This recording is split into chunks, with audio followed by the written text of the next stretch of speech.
Good morning दोस्तों। तो कैसे आप सब, स्वागत है आप सभी का आपके अपने प्यारे से चैनल लेट्स बिगिन में। तो जैसा कि आप देख सकते हैं लाइट की प्रॉब्लम या बाधाएं शॉर्ट आउट हो चुकी हैं।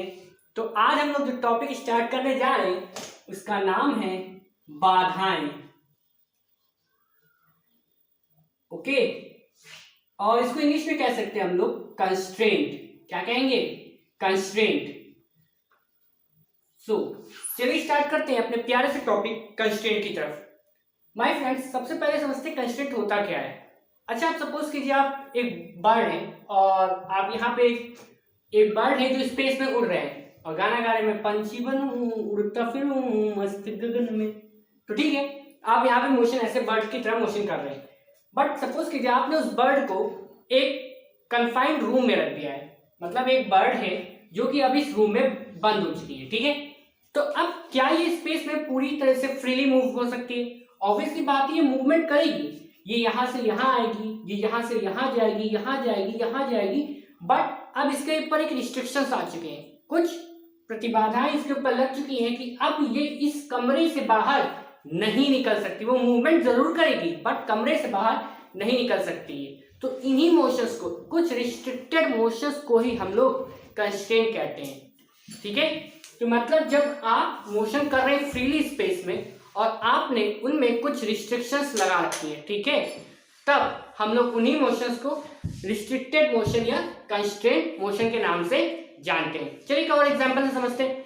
आप एक साइकिल पे बैठे और आप अपने फ्रेंड का पीछा कर रहे हैं। ठीक है, तो आपका फ्रेंड कभी यहाँ जा रहा है, कभी यहाँ जा रहा है, कभी यहाँ जा रहा है। आप साइकिल के पीछे मोशन करते जा रहे बट जब आप उसी मोशन को, अब आप सपोज कीजिए आपका फ्रेंड ट्रेन में बैठा है, तो अब आप ट्रेन से पटरी पे चल रही है, कंटिन्यूसली मूवमेंट कर रही है, तो क्या अभी आप उस फ्रेंड का पीछा आप ऐसे ऐसे कर सकते? जी नहीं, आपको मोशन अब जो मूवमेंट करना पड़ेगा वो उस ट्रेन के रिस्पेक्ट में एक कांस्टेंट डायरेक्शन में करना पड़ेगा।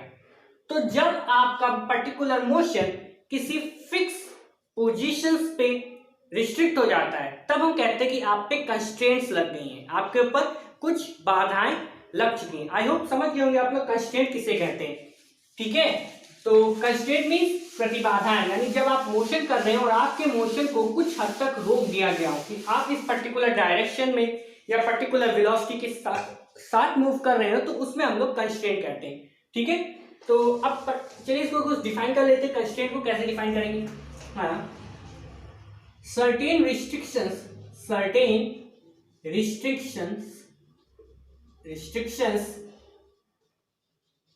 which are applied on the motion of object. Certain restrictions which are applied on the motion of objects are termed as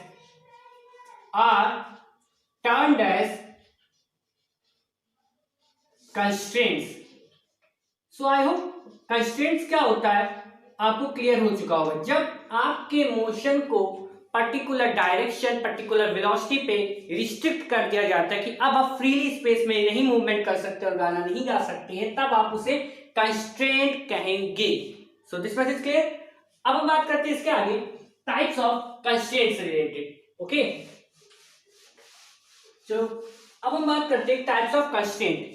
so my dear friends, constraint जो होता है बेसिकली चार टाइप्स का होता है। कितने टाइप्स का होता है कंस्ट्रेंट? चार टाइप्स का होता है। मैथमेटिकली हम इन कंस्ट्रेंट्स को उनकी इक्वेशन के बेसिस पे डिफाइन करते हैं। ठीक है, तो सबसे पहले फर्स्ट टाइप ऑफ कंस्ट्रेंट जो होगा, तो उसको आप हेडिंग में डालिए। First type of constraint is termed as holonomic constraint.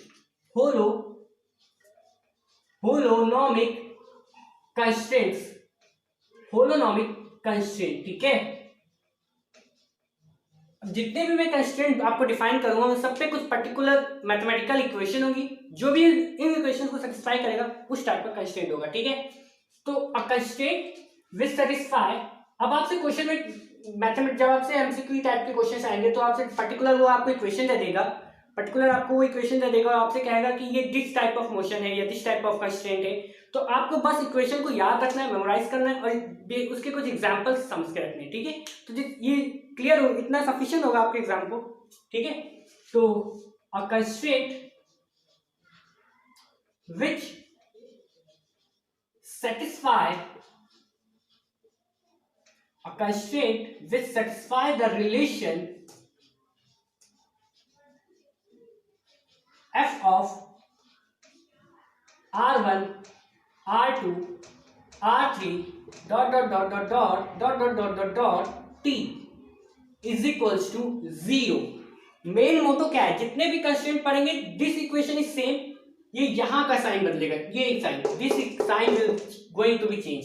तो आपको ये याद रखना है कि होलोनोमिक कंस्ट्रेंट एक ऐसा कंस्ट्रेंट होता है जो इस इक्वेशन को सेटिस्फाई करता है। अब इक्वेशन का मतलब क्या है? अच्छा सपोज करिए आपके पास एक रिजिड बॉडी है। अब रिजिड बॉडी क्या होती है? रिजिड बॉडी एक ऐसी बॉडी होती है जिसपे एक रिजिड बॉडी यानी कोई भी शेप की पर्टिकुलर बॉडी, जब उसके अंदर के कोई भी दो पॉइंट के बीच का जो डिस्टेंस है, ये तो अमीबा जैसा कुछ लग रहा है, ठीक है, तो इसके बीच का जो इन दो पॉइंट्स के बीच का जो डिस्टेंस है ऑलवेज रिमेन सेम, ठीक है। बेसिकली इस नेचर में कोई भी बॉडी परफेक्टली रिजिड नहीं है। अब आप कहेंगे सर नहीं है, आपके पास एक मेटेलिक बॉल है, आप उस पर दबाइए कितना फोर्स। अच्छा आपके पास एक मेटेलिक बॉल है, आप उसको लगातार कंटिन्यूअसली फोर्स लगा रहे हैं, बट उसमें भी कुछ ना कुछ डिफॉर्मेशन आ जाता है। भले ही आप बाहुबली नहीं है, बट फिर भी इसमें आप कुछ ना कुछ रिस्ट्रिक्शंस या कुछ ना कुछ उसकी बॉडी पे फोर्स लगा के उसके शेप को जरा सा चेंज कर सकते हैं, जो आपको दिखेगा नहीं, बट हाँ कोई भी बॉडी परफेक्टली नहीं होती है। हम लोग बस अज्यूम करते हैं कि जो सॉलिड बॉडीज है वो परफेक्टली रिजिड बॉडी है, ठीक है। तो रिजिड बॉडी क्या होती है? एक ऐसी बॉडी जिसके अंदर के दो पॉइंट्स के बीच का जो डिस्टेंस है ऑलवेज रिमेन्स सेम, ठीक है। तो ये परफेक्टली रिजिड बॉडी इस टाइप ऑफ कंस्ट्रेंट को एक्सप्लेन कर सकता है। अच्छा हाँ, यहाँ पे नेसेसरी नहीं है जीरो ही हो, यहाँ पे कांस्टेंट भी एक हो सकता है। क्या हो सकता है? एक कांस्टेंट भी हो सकता है, ठीक है। तो चलिए बात करते हैं परफेक्टली रिजिड बॉडी के एग्जांपल को लेके। सपोज कीजिए ये एक बॉडी है जिसमें मैंने दो पॉइंट लगा दिए, ठीक है। ये एक बॉडी जिसमें दो पॉइंट लगा दिए मैंने, ठीक है, और इनके बीच के डिस्टेंस इस समय डी है, ठीक है। अच्छा इस बॉडी को मैं ऐसे मूवमेंट कराऊं, ऐसे मूवमेंट कराऊं, ऐसे मूवमेंट कराऊं या फेंक दूं, ठीक है, तो क्या इन दो पॉइंट्स के बीच का डिस्टेंस सेपरेशन कम या बढ़ा है? नहीं बढ़ा है, ठीक है। तो मैं कह सकता हूं कि ये रिजिड बॉडी एक ऐसा मोशन कर रही है जिसमें इनके बीच के जो डिस्टेंस, इन पॉइंट्स का डिस्टेंस सेपरेशन नहीं बढ़ रहा है। दैट मीन्स ये कांस्टेंट रहा या फिर जीरो रहा। अब कांस्टेंट को आप इधर ट्रांसफर कर दें तो इक्वेशन ऑब्वियसली बात है जीरो आ जाएगा, ठीक है। तो अब मैं कहूंगा कि motion of rigid body holonomic constant को शो करता है। Motion of rigid body, motion of rigid body. अब ये R1 R2 R3 क्या है इसको थोड़ा समझ लेते हैं। होलोनोमिक कंस्ट्रेंट को एक्सप्लेन करता है। एक ऐसा मोशन जिसमें बॉडी के बीच के डिस्टेंस सेपरेशन जो फिक्स रहता है, ठीक है, या कांस्टेंट रहता है, ठीक है, उसे हम लोग होलोनोमिक कंस्ट्रेंट के अंदर आते हैं। अब ये R1 R2 क्या है? सपोज ये जो दो पॉइंट्स हैं, एक कोऑर्डिनेट एक्सिस हम एज्यूम कर लेते हैं इस रूम की, ठीक है। तो इस एक्स एक्सिस, ये कोऑर्डिनेट एक्सिस हमने एज्यूम कर ली। अच्छा यहां से इस पॉइंट का यहां से जो कोऑर्डिनेट है वो x1 y1 z1 है, और यहां से जो इसी पॉइंट का इस पॉइंट का कोऑर्डिनेट है वो x2 y2 z2 है, ठीक है। तो इसी को, इस पूरे को हमने एक नाम दे दिया R1, इस पूरे को नाम दे दिया R2, ठीक है, क्लियर। इस पूरे को नाम दे दिया R1, इस पूरे को नाम दे दिया R2, और इन दोनों की जो बीच की डिस्टेंस इसे हमने CJ कह दिया, ठीक है, क्लियर। तो ये R1 R2 R3 ये बस पार्टिकल्स की पोजीशंस को डिनोट करने का काम करते हैं। कोऑर्डिनेट एक्सिस को हमने थोड़ा सा शॉर्ट में रिप्रेजेंट कर लिया, ठीक है, और T यहाँ पे टाइम डिनोट करता है। तो I think this much is clear आपको होलोनोमिक कंस्ट्रेंट क्या होता है। एक और एग्जांपल हम लोग होलोनोमिक कंस्ट्रेंट में ले सकते हैं, motion of simple pendulum, motion of simple pendulum, ठीक है। अब इसमें हम कैसे रिस्ट्रिक्शन लगाएंगे? अच्छा जो सिंपल पेंडुलम होता है उसकी लेंथ तो फिक्स होती है। एक सिंपल पेंडुलम जस्ट लाइक इसी को हम लोग मान लेते हैं, इसका रिजिड सपोर्ट, यहाँ से एक बॉब, और ये इसका लेंथ, ये लेंथ तो फिक्स है। अब जब इसको मोशन करा रहे हैं इधर से उधर, इधर से उधर, तो इसकी लेंथ क्या है? कांस्टेंट है, ठीक है। इसकी लेंथ यहाँ से यहाँ पे आने पे भी कांस्टेंट है। तो जो लेंथ है कांस्टेंट, तो इस पे क्या रिस्ट्रिक्शन लगी? L is equals to constant. और मोशन ऑफ रिजिड बॉडी में क्या रिस्ट्रिक्शन लगी थी कि distance between these two points are equal, ठीक है। तो इस तरह से हम समझ गए होलोनोमिक कंस्ट्रेंट क्या होता है, ठीक है। अब इसी के आगे नेक्स्ट जो होगा वो होगा नॉन होलोनोमिक कंस्ट्रेंट। तो जस्ट लाइक दैट आप इसको कॉपी में कैसे नोट कर सकते हैं? बस इसमें क्या होगा, ये साइन बदल जाएगा, ये इक्वल और लोअर देन भी साथ में इंक्लूड हो जाएगा। ओ ठीक है, यानी इक्वल देन 0, लोअर देन 0 और ग्रेटर देन हो सकता है। तो एक ऐसा कंस्ट्रेंट जो कि इस इक्वेशन को सेटिस्फाई करता है उसे हम लोग नॉन होलोनोमिक कंस्ट्रेंट कहते हैं। ठीक है, तो अब इस इक्वेशन को थोड़ा क्लियरली समझते हैं, एक एग्जांपल के जरिए समझते हैं। सपोज कीजिए आपके पास एक मेटेलिक स्फीयर है, ठीक है, और उसके ऊपर एक पार्टिकल मूवमेंट कर रहा है। एक मेटेलिक स्फीयर है और उसके ऊपर एक पार्टिकल मूवमेंट कर रहा है। ठीक है, एक मेटेलिक स्फीयर है, उसके ऊपर एक पार्टिकल मूवमेंट कर रहा है। तो अगर उस पार्टिकल को मूवमेंट में लगा दूं, यहाँ पे सपोज कीजिए एक मेटेलिक स्फीयर है, ठीक है, इसके ऊपर एक छोटा सा पार्टिकल है जो कि मूवमेंट कर रहा है। मैं एक समय के लिए भूल जाऊं कि मैं अभी अज्यूम करता हूं कि ग्रेविटी इस पे अप्लाई है, ठीक है, तो ये पार्टिकल ऐसे मूवमेंट किया, यहाँ पे मूवमेंट किया, यहाँ आया, यहाँ आया, यहाँ आया, यहाँ आया, यहाँ पे आते ही वो इससे फॉल हो जाएगा। ठीक है, ये पार्टिकल यहाँ से मूवमेंट कर रहा है, इसके सरफेस पे मूवमेंट कर रहा है, इस पे सरफेस, और यहाँ पे आते ही ग्रेविटेशन फॉल नीचे कर जाएगा। ठीक है, तो अब देखा हमने क्या देखा कि जो डिस्टेंस है, जो r1 r2 r3, ये अगर मैं कहूँ मोशन ऑफ, इसका एग्जांपल क्या होगा, motion of particle on the surface of sphere, motion of particle on the surface of sphere. ठीक है, यानी ये पार्टिकल इसके ऊपर लगातार कंटिन्यूअसली मोशन कर रहा है और जैसे ही वो यहाँ पे आया नीचे गिर गया। यानी अब ये जो डिस्टेंस है, सपोज ये r से डिस्टेंस है, मैंने कहा इस पार्टिकल की जो पॉइंट है एक्स वाई जेड है, ठीक है, इसके कोऑर्डिनेट इस समय एक्स वाई जेड है। तो अब ये ऑब्वियस सी बात, अगर इस स्फीयर पे मूवमेंट करनी, यानी ये डिस्टेंस r है, यहाँ पे भी r होगी, यहाँ पे, यानी x जो होगा वो क्या होगा, लो ग्रेटर देन r होगा और इक्वल टू r होगा, बट लेस देन r नहीं हो सकता, क्योंकि मैंने कहा इधर सरफेस पे मूवमेंट कर रहा है तो अंदर आएगा नहीं। इसका मतलब मैंने इसके मोशन को रिस्ट्रिक्ट कर दिया, इसको अंदर नहीं आने दिया। तो यही रिस्ट्रिक्शंस को हम लोग क्या कहते हैं, कंस्ट्रेंट। अब देखिए यहाँ पे similarly y, similarly with z, यानी अब ये जितने भी है वो पार्टिकल इसी के सरफेस के ऊपर मूवमेंट कर रहा है, इसके अंदर तो आ नहीं रहा है। यहाँ पे फॉल भी किया तो इसके अंदर नहीं, यानी वो रेडियस से किसी भी हाल में कम नहीं होगा। ठीक है, तो जब हाँ ग्रेटर हो सकता है, जैसे वो यहाँ से फॉल करेगा वो इसके रेडियस से दूर भाग जाएगा। तो यहाँ पे हम लोगों ने क्या किया, एक पर्टिकुलर कंस्ट्रेंट लगाई, बट इसमें हम लोग ग्रेटर देन और इक्वालिटी की भी साइन इंक्लूड कर सकते हैं। तो इस टाइप के मोशन को हम लोग नॉन होलोनोमिक कंस्ट्रेंट कहेंगे। अच्छा एक बात ध्यान दीजिए, अगर इसी मोशन पे मैं कहता हूँ कि ग्रेविटेशनल पुल नहीं है तो क्या होगा, ये पार्टिकल ऐसे ही मूवमेंट करता रहेगा, ये पार्टिकल ऐसे ही मूवमेंट करता, क्योंकि ग्रेविटेशनल पुल तो है नहीं तो नीचे फॉल करेगा ही। इसका मतलब इसी पार्टिकल को मैं बना सकता हूँ होलोनोमिक कंस्ट्रेंट, जब उसमें क्या होगा, रिस्ट्रिक्शन पार्टिकल r के बराबर ही रहेगा, हर केस में r के बराबर ही रहेगा।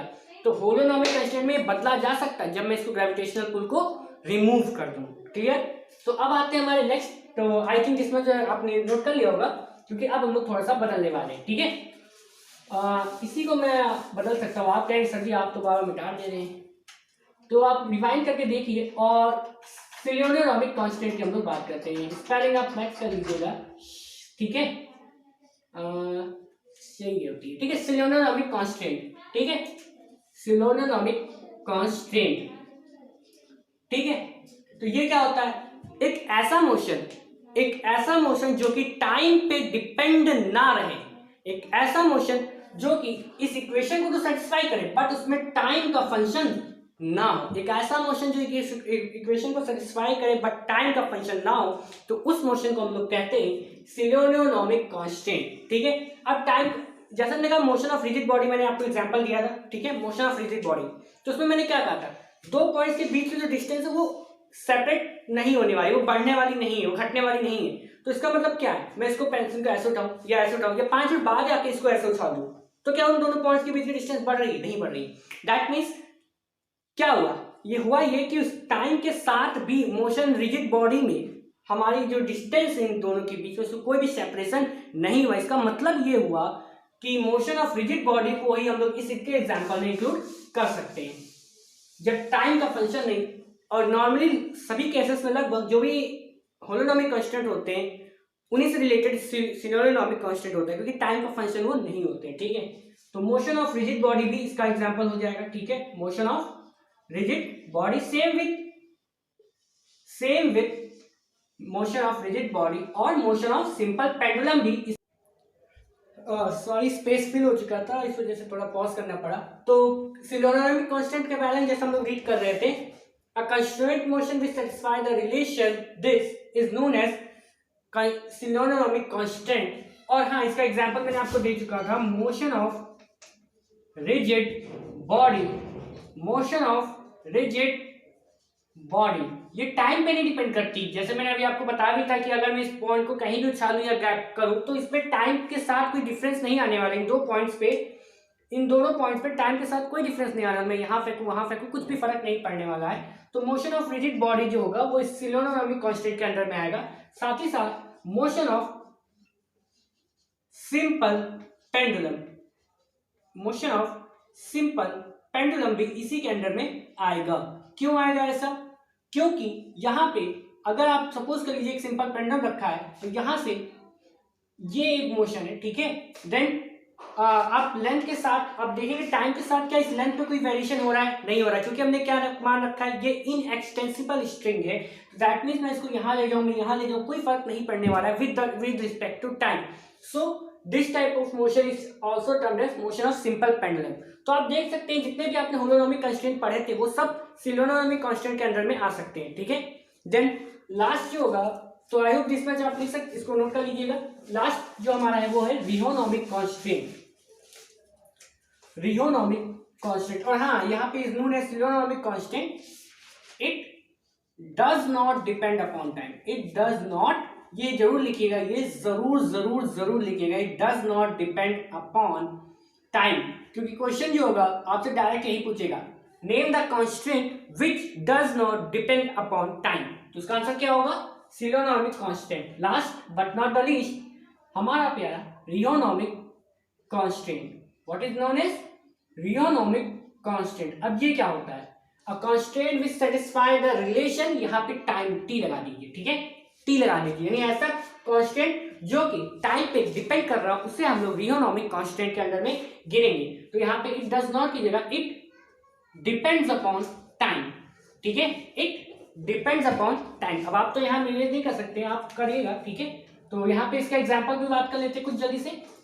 मोशन ऑफ रिजिड बॉडी के बाद मोशन ऑफ सिंपल पेंडुलम ही रख लेते हैं, मोशन ऑफ डबल पेंडुलम, पहले तो यही रख लेते हैं, मोशन ऑफ डबल पेंडुलम। हाँ, मोशन ऑफ डबल पेंडुलम, ठीक है।